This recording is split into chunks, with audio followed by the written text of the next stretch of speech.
Hey, we're back. All right, where are we? They just started eating the cows, right? After they did lots of things up here, which you'd probably want to pay attention to in terms of like process and ways that they honor the gods. All right. That moment, soothing slumber fell from my eyes. All right. What does this mean? If the slumber falls from your eyes, you probably wake up. That's disturbing. Hooray. And down I went to our ship at the water's edge, but on my way, nearing the long-beaked craft, the smoky savor of roast came floating up to me. Auditory imagery. I groaned in anguish, crying out to the deathless gods. Father Zeus, the rest of you blissful gods who never die, you with your fatal sleep, you lulled me into disaster. Left on their own, look what a monstrous thing my crew concocted. Notice who he is blaming for this, right? Quick as a flash with her flaring robes, Lampetes sped the news to the sun on high that we had killed his herds, and Helios burst out in rage to all the immortals. Father Zeus, the rest of you blissful gods who never die. That was very familiar. Notice the way both of them address Zeus. Punish them all, that crew of Laertes' son Odysseus. What an outrage. They kill my cattle, the great joy of my heart, day in, day out, when I climbed the starry skies and when I wheeled back down from the heights to touch the earth once more. What does this mean? What is Helios saying? Maybe something like, that's a sun coming up, going back down, right?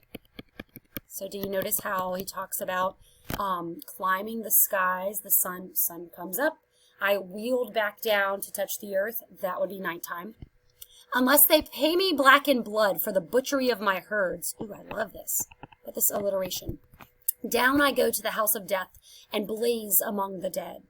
But Zeus, who marshals the thunderheads, insisted, Son, you keep on shining among the deathless gods and mortal men across the good green earth.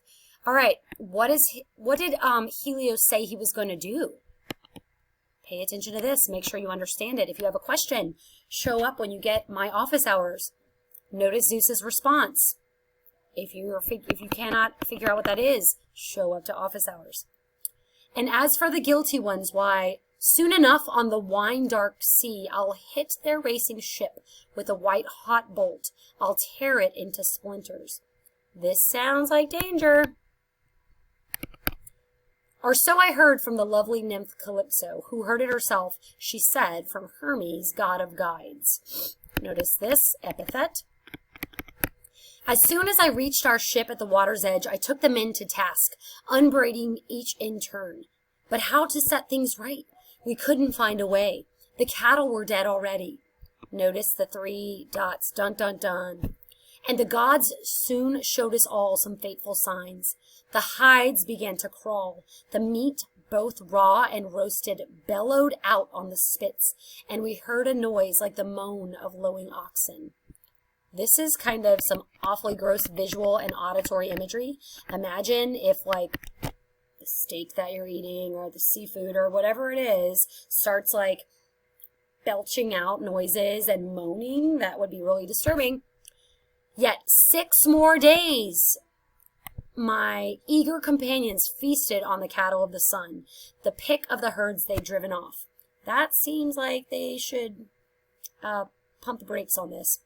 But then, when Cronian Zeus brought on the 7th day, the wind in its ceaseless raging dropped at last, and stepping the mast at once, hoisting the white sail, we boarded the ship and launched her, made for open sea. All right, what would be the problem with the wind? Why can they finally go find a spot that Why can they finally go? Why can they finally leave? Find the spot earlier that says the problem with them sailing. But now they can go. But once we'd left that island in our wake, no land at all in sight, nothing but sea and sky. Then Zeus, the son of Cronus, mounted a thunderhead above our hollow ship, and the deep went black beneath it. Nor did the craft scud on much longer. All of a sudden, killer squalls attacked us, screaming out of the west. A murderous blast shearing the two forestays off, so the mast toppled backwards, its running tackles spilling into the bilge. The mast itself went crashing into the stern. It struck the helmsman's head and crushed his skull to pulp. And down from his deck the man flipped like a diver.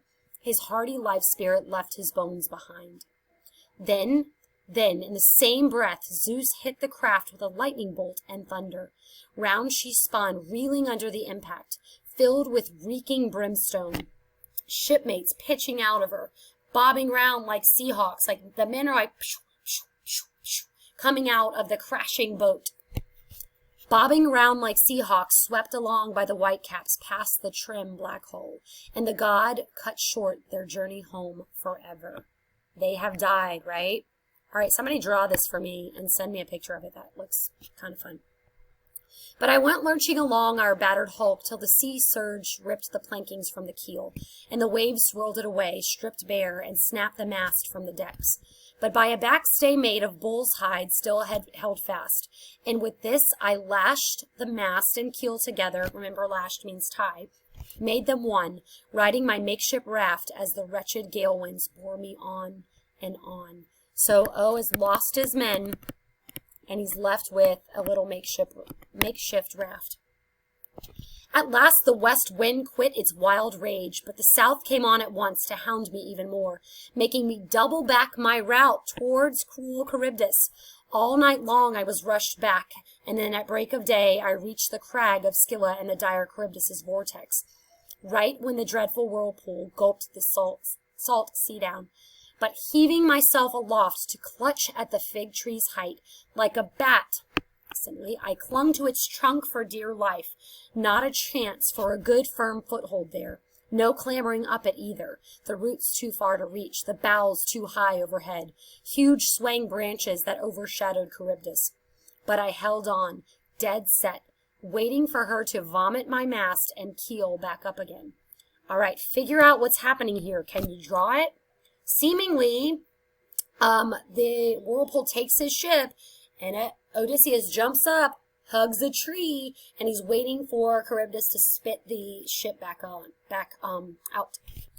But I held on, dead set, waiting for her to vomit my mast and keel up again. Oh, how I ached for both!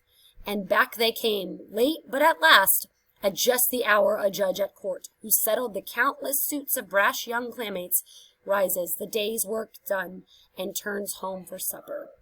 All right, at just the hour. Notice what's going on here, right? There's a comparison being made. That's when the timbers reared back up from Charybdis. I let go. I plunged with my hands and feet flailing, crashing into the waves beside those great beams, and scrambled aboard them fast. I rowed hard with my hands right through the straits, and the father of men and gods did not let Scylla see me, else I had died on the spots. No escape from death. Here, he seems to kind of say that Zeus saved him, right? He credits Zeus for saving him from Scylla.